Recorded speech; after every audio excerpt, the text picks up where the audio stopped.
Good morning and welcome to the Morning Scoop for Thursday, July 2nd, 2020. This is your daily Buckeye fix. I'm Tom Moore, and today I'm joined by Tony Gerdeman. He's the lead beat writer for the Ohio State football team for BuckeyeScoop.com. He's also the host of the Buckeye Weekly podcast here on BuckeyeScoop.com. Tony, well, thanks for joining us. Thank you for having me, Tom. It is always a pleasure. We don't get to do podcasts together very often, except for several hundred episodes of Buckeye Weekly and a bunch of Morning Scoop. So it's always a joy to have you on. Yeah, don't You be a stranger. So we have a whole bunch to talk about today because you have been a busy boy the last week or so. You've had a bunch of content on BuckeyeScoop.com, all of which is free, by the way. So go ahead and check that out. First thing, everyone, when you're talking about the 2020 Ohio State season, it probably starts with Justin Fields.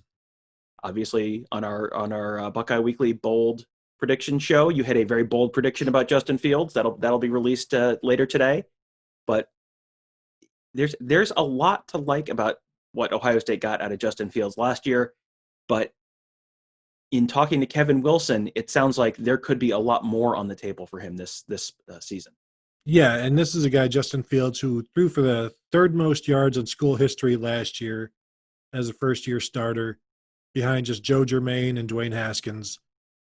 This year, you would expect the offense to open up even more, and when we talked to Kevin Wilson about it, he was like, well, remember, this is Ryan Day. We don't really have a closed playbook. Yes, the playbook, there will be more plays probably open, but it's not like they've ever held stuff back.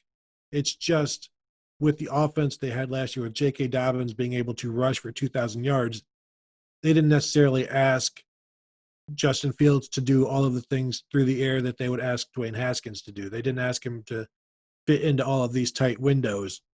Now into year two, I think they're confident enough in what they've seen from Justin Fields in games and in practice that they can ask him to do more in the passing game. And with Ohio State's depth at receiver, you could see this becoming a very prolific passing game for Ohio State. Last year, they threw for, like 230 yards a game or whatever. It was not necessarily middle of the pack in the Big Ten, but this year you could see them throwing for, 270, 280, something like that, without J.K. Dobbins to rely on. I think the running game is still going to be great because the offensive line will be great, but the passing game will be opened up more because they have more confidence in Justin Fields to get it done. This is a guy who's probably playing in his last season, so make the most of his time.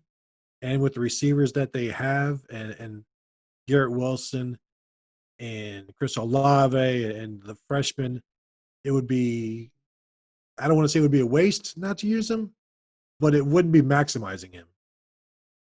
They may be asking him to do more in the passing game, but I wonder if they're going to be asking him to do less in the running game.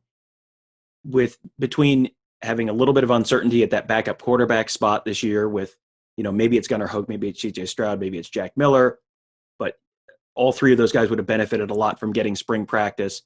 So you're probably going to have a little bit of a drop-off from the QB1 to whoever QB2 is this fall. So they may need to protect him there a little bit. And they may just not need him to run as much if they can establish a running game with the running backs and throw it a little more than they did last year. Do you think you're going to see a substantial drop-off in how often Justin Fields is running this fall? I think you only need the threat of the read option to make that stuff work really well so that they can't just target the running back. Now, if they call that and the defenses take the running back away, then Fields is going to have to keep it. It'll be up to Ryan Day to stop calling that and just call some, straight handoffs, stuff like that. I don't think you need him to run the ball, but he's still a guy who likes to keep things alive. And as he's doing that, if he can go pick up 20 yards on a scramble, he's still going to do that. He's pretty good about getting down and not taking shots. The Penn State thing last year was just an odd. It wasn't because he was not sliding or something. He just got hit from an odd angle. But there's no necessarily, will he rush for 450 yards again like he did last year? I could see it, but maybe it's more scrambling than it is from called plays, called runs. They don't want to necessarily run him that much. But if you're going to be calling these read options, then you have to know that the defense can force him to run. If if you don't want that to happen, you're going to have to not call it. But there's no reason. I don't think there's a reason to run him as much as they did last year. And I don't know that they really overran him. But we remember the Ohio State running game in 2018 got better as Dwayne Haskins became just a threat, just showed that he would do it. I think this offensive line is better than that one. So maybe you don't need the threat as much. But if you're going to ignore Justin Fields, do it at your own peril in terms of his running ability as well. Yeah, you get the sense that I remember the TCU game in 2018 when everyone went, well, Dwayne Haskins is obviously not keeping this, and he hadn't kept one basically all season to that point. And it was, maybe second and goal at the 4 or something like that. And TCU crashed extremely hard on the running back, and Dwayne Haskins, who was not Justin Fields in terms of speed, just walked into the end zone. So ignore him at your peril is exactly right, because if you ignore Justin Fields can go 85 yards on you in a way that Dwayne Haskins definitely could not. Not necessarily the second biggest topic on this year's team behind Justin Fields, but an interesting player nonetheless. Linebacker Tommy Eichenberg, a redshirt freshman. You wrote about him this year as well. He has a very interesting story. He's someone who I think was largely forgotten last year. He just, the Ohio State has a very talented linebacker room. He was a true freshman.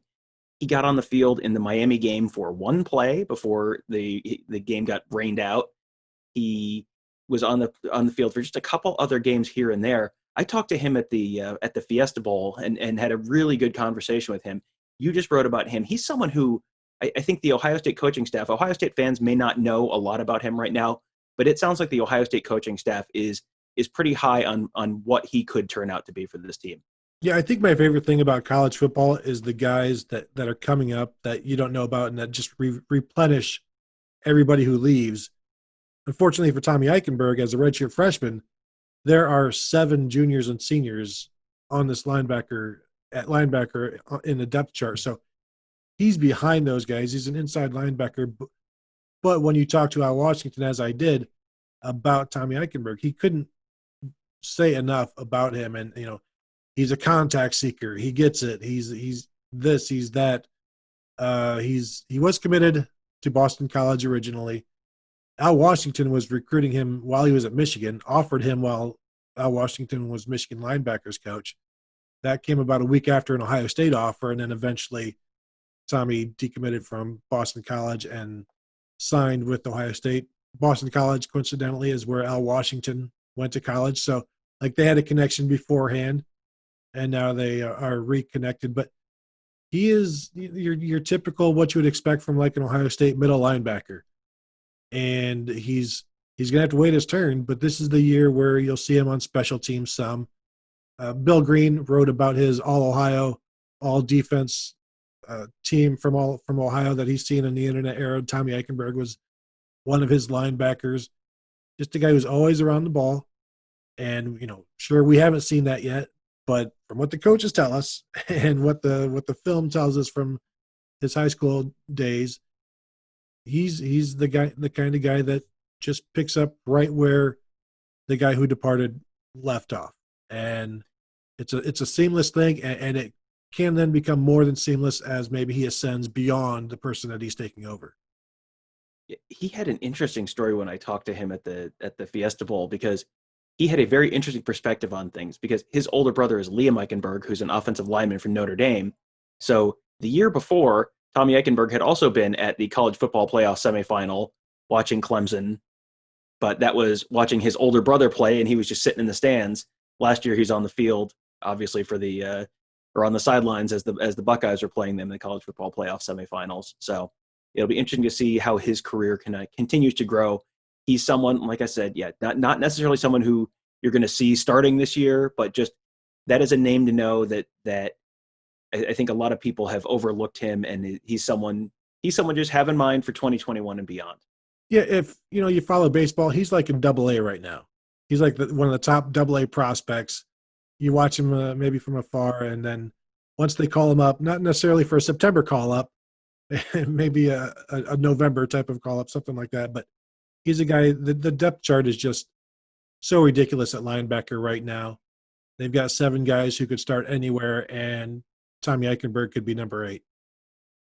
Well, if he is a September call-up, it could happen September 5th. That's when the Buckeyes play Bowling Green, and Bowling Green was the first team featured in your season preview series. That was not because they're the first team on the schedule. It's because you're going from these teams are bad to these teams are really good. So don't be surprised if you see Tommy Eichenberg getting some time against the Falcons in that first game. What is it about Bowling Green? I mean, this is obviously the second year of the Scott Loeffler era there.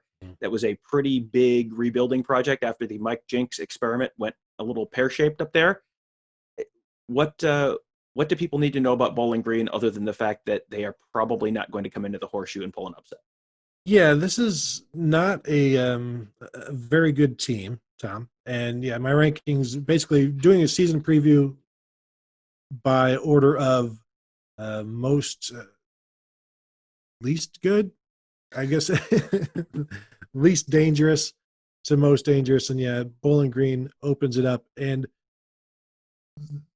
I'm not a big Scott Loeffler guy, and I don't know why Bowling Green was. He's a guy that has always just kind of been, with his offenses and with his quarterbacks. And right now, Bowling Green they've produced some really good coaches over the years, and now they've hit a slump. And I don't know that he's necessarily the guy to pull them out. But offensively, defensively, they've lost a ton, and they're not replacing it with much. The Mike Jinks thing, when they got him from Texas Tech, was maybe the worst hire in college football over the last 5 or 10 years. It did not go well. I don't know that this is going to go much better, but they're not equipped to come into Ohio Stadium and do anything other than what they did a few years back when they lost like 77-10. It might not be that bad. Probably won't be that bad. But if Ohio State wanted it to be, it would be. All right, from Bowling Green, one team that has no business being in the Big Ten, to another, Rutgers football. Let's talk some Rutgers Scarlet Knights football. Jim Delaney's gift to the Big Ten is number 2 on your list because the first year of Greg Schiano Part 2 is probably not going to be great. They have some talent deficiencies there, and they've added a lot of interesting names, but it's probably not going to be enough to make a real serious. They might go from completely embarrassingly unqualified to be playing any of these teams to just loses by a bunch to a bunch of Big Ten teams this year.